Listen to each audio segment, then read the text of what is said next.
Hello everyone, this is Game of Knowledge and More.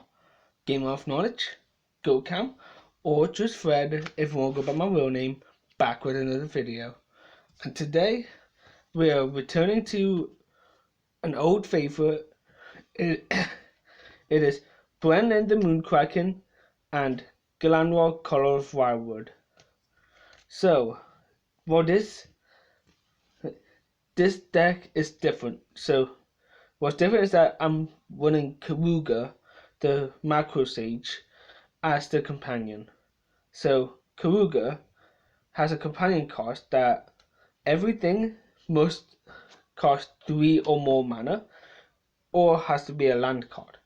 And when it enters the battlefield, you draw a card for each other permanent you control with a 3 or greater casting cost. So the deck has cost that cost 3 or more. And as for the commanders, Brennan can bounce something back to the hand if it enters the battlefield, or if you cast something that costs 3 or 6 or greater. And Gilanra is a mana dog that draws you a card if you use it to cast something that costs 6 or greater. I've done a video like this before. I'll link it in the description below. So I'm going to start off with getting lands out. So first I'm running Kodamas Reach and Cultivate. Both of them are pretty simple. They get one land into play and one into the hand. I'm also playing Search for Tomorrow, which gets a basic land to play untapped. But it has to spend 2 for 1 green. So that's my only turn 1 play. Next is AC, Talent of Gaia Strait. It can help me with my commander's effects, bouncing something and drawing me a card. But also it can draw me a card through its own effect, because it says you may play an additional land on each of your turns. And whenever a land enters the battlefield under your control, you may draw a card. So he lets me play more lands and draws me a card from it. Next, I am running some cards that can help me cast cards like him better. So I'm playing the Immortal Sun. It prevents players from activating Planeswalker's loyalty abilities. It lets me draw an additional card during my draw step. My spells cost 1 less to cast, and it pumps my creatures up by +1/+1. So I'm pretty sure I still get like the bounce trigger from Brinelin if I cast AC, if he costs 5 mana, because of the Immortal Sun. Next is Cloud Key. For 3 mana, you choose an artifact, creature, enchantment, instant, or sorcery as it enters the battlefield, and spells you cast of the chosen type cost 1 less to cast. So it's a bit slower than the Immortal Sun that was regarded, but it's easier to cast. Next is Goreclaw, Terror of Kausisma. The important effect is that it gives creature spells that I cast with power 4 greater 2 less mana to be casted. So that means with these 3 out, assuming I pick creature for Cloud Key, AC would just cost 2 mana. Next, for benefiting from casting cards like him, or my commander, I'm running Emoti, Celebrant of Bounty. This is still the gamer approval card, because it has Cascade, and it gives my other 6 CMC or greater cards Cascade as well. So it can be the commander if you want it to be, or you can stick with the 2 that I've picked. Next is Mormir Fig. It puts a creature on top of your library if you cast a green creature, and if you cast a blue creature, you get to reveal the top card of your library and put it to your hand if it's a creature.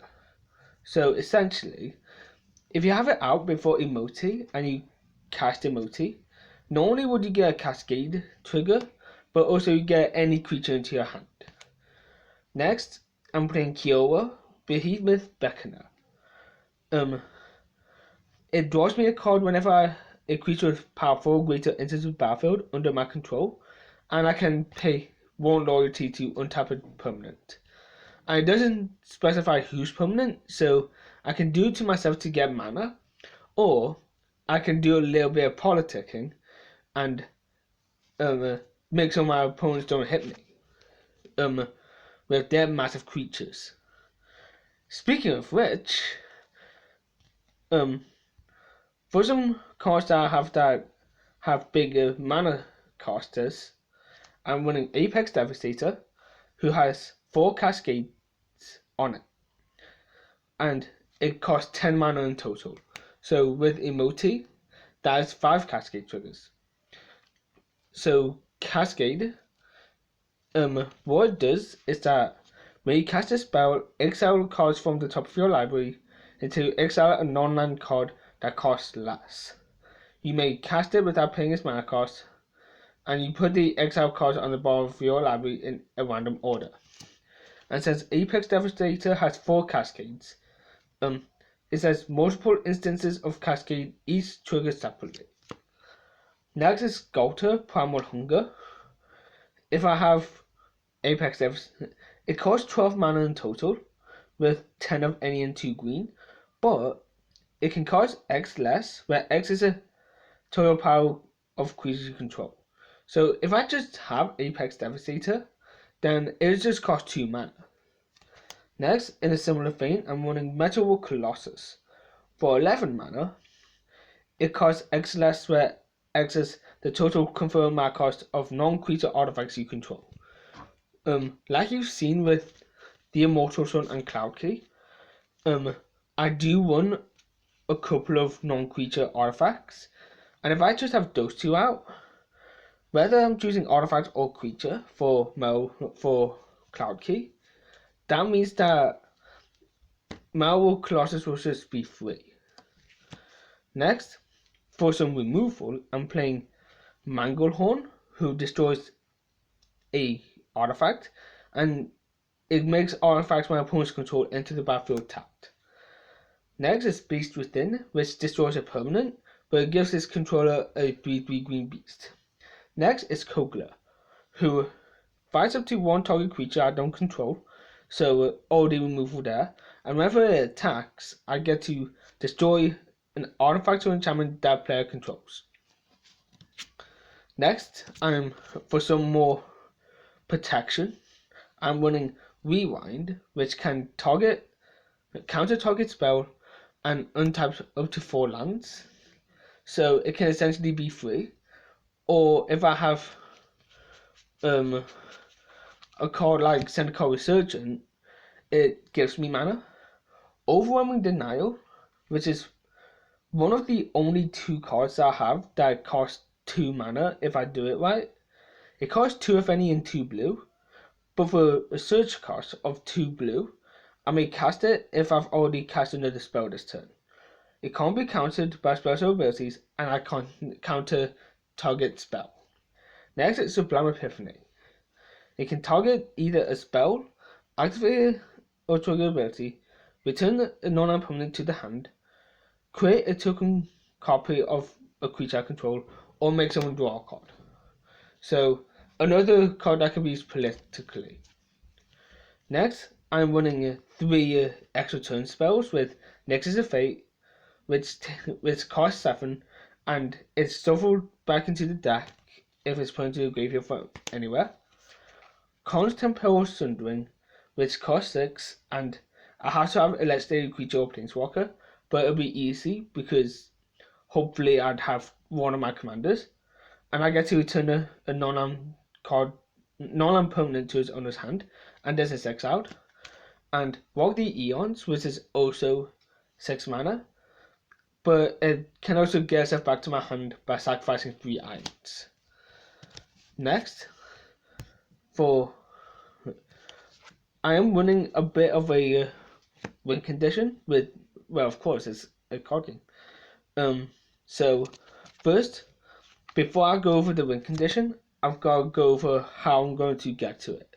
So I'm running the infinite combo of Blossom Dryad, which can untap target land, Freed from the Wheel, which can untap target enchanted creature, and Simic Growth Chamber, which can tap for both a green and a blue.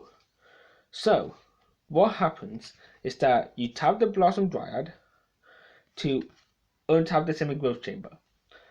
You tap it to get a blue and a green, then use Free from the Wheel to untap the Blossom Dryad. You tap it, get 2 mana, untap. You essentially get infinite green mana, or, like I said before, with Syndical Surgeon, you can get infinite green and blue mana. So the infinite combo is Endrace Forerunners, Terrestodon, and I was going to show Dreepstone Hedron, but I'm going to actually show Kogler again. I'm not going to explain Kogler again though, but essentially, Endrace Forerunners has an effect where when it enters the battlefield, other creatures you control get +2/+2, Vigilance, and Trample until end of turn. He also costs 8 mana. Terrestodon for 8 mana can destroy up to 3 target non-creature permanents, and for each card put into the graveyard this way, its controller gets a 3/3 green elephant, and Kogler can, and as I wasn't going to mention it, but just in case, when it enters the battlefield, it fights up to 1 target creature you don't control. So I use these 3 in combination with Brinelin, so I can return them to the hand and essentially have a humongous creature who I can attack with, and essentially get rid of my opponent's entire boards, assuming they're not playing creatures that can wipe out Kogler during the ETB. So that's it for the deck profile, guys.